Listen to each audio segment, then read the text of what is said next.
Hello, and welcome to today's do-it-yourself home repair, home improvement video from eWard Winning Outdoors at ewardwinning94.wordpress.com. Today I am addressing a very common problem with an ice maker that is actually not a problem with the ice maker at all. There is a couple water inlet issues that can occur with an ice maker to cause it to not work right. Some will have a filter of some sort where the water line comes into the ice maker. Mine doesn't, but it does have a problem that pops up every few years and tells me that it's time to replace the saddle valve. What's a saddle valve? I'm glad you asked. I'm going to get to that in just a moment.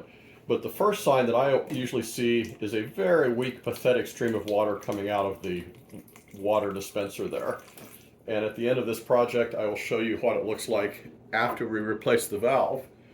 The other problem that is commonly an issue and people notice it is the ice maker will produce ice cubes that are hollow or just a shell. There's just not much to it. And the problem with that is there's not enough water flow coming in, so it fills so slowly that the ice freezes before it actually fills the ice trays. And you get those shells or hollow ice.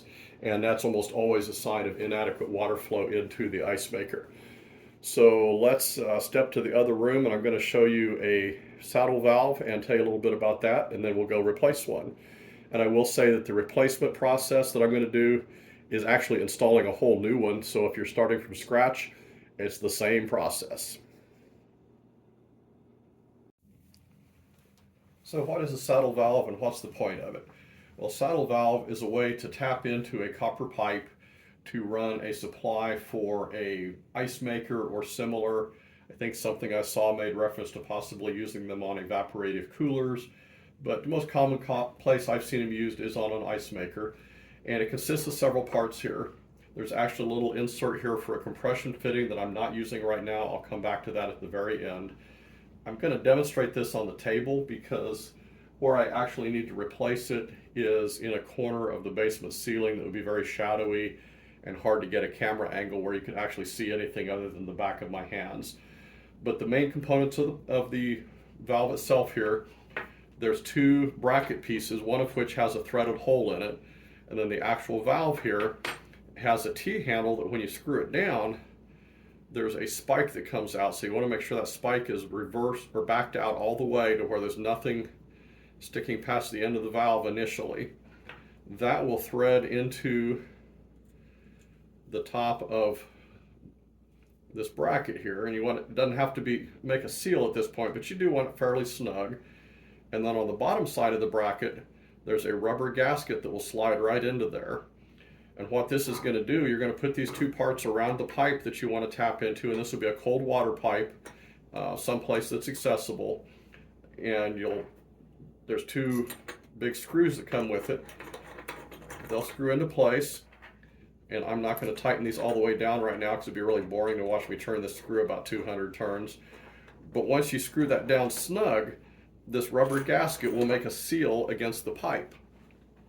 And once you have that seal, then you'll turn this T-handle down and that spike will actually come out. I'll demonstrate here disconnected. That spike will actually come through after a bunch of turns. Turning. Here we go. You may be able to see it starting to emerge there. That spike will come through and actually puncture your copper water pipe. And then you'll back it all the way back out. And what that's done is created a hole into the pipe that allows your water supply to come through the valve and out through this compression fitting to the line that supplies your ice maker. You want to back that all the way out. And of course, ideally, I would always turn off the main water supply valve to the house when I do this. Theoretically, if you've already hooked up your water line to this, you could do it with water pressure in the line still. I don't, just because there's too much potential for something to not work right. This cap would come off. One thing I'm doing slightly different on this replacement, because I'm replacing one that has gotten corroded and gone bad, is I'm not even going to take the old one off. I'm going to use a cap and put some pipe thread on it or pipe tape on it, and I'm going to cap the old one. The reason being, each time you tighten this down to make a seal, it can put a little bit of a dimple in the top of the pipe. That's harmless, but I've replaced this enough times that my pipe is getting dimpled enough. It's actually hard to make a seal just tightening the new valve down. So I'm going to just simply cap the old one so it doesn't leak, and I'll replace the next one just a few inches down the water pipe from it. Another hint though, if you are doing a replacement and you're using the existing hole, in that case, turn your puncture spike till it sticks out, and what that will do is it'll allow you to align it perfectly with the existing hole. If you don't, it's such a small hole that if you're slightly off, you're actually blocking your own hole and it's not going to do any good. So if you're replacing an existing one and using the existing hole, then you want to crank this down to where the spike actually sticks out and you can align it with the hole there. Once that's done, then you would replace the compression fitting on the water line. If it's a copper line, then all you would have to do would be to slide the compression nut over the line first, then slide the compression sleeve on, the nut tightens down, and that makes your seal. If it's a plastic line, that's when you would use this little insert. It goes into the end of the plastic line just to give it some rigidity with that nut around it the same way, and it tightens down. I'll demonstrate that at the very last step once we actually replace the valve. Okay, we're in the basement and I have replaced the valve.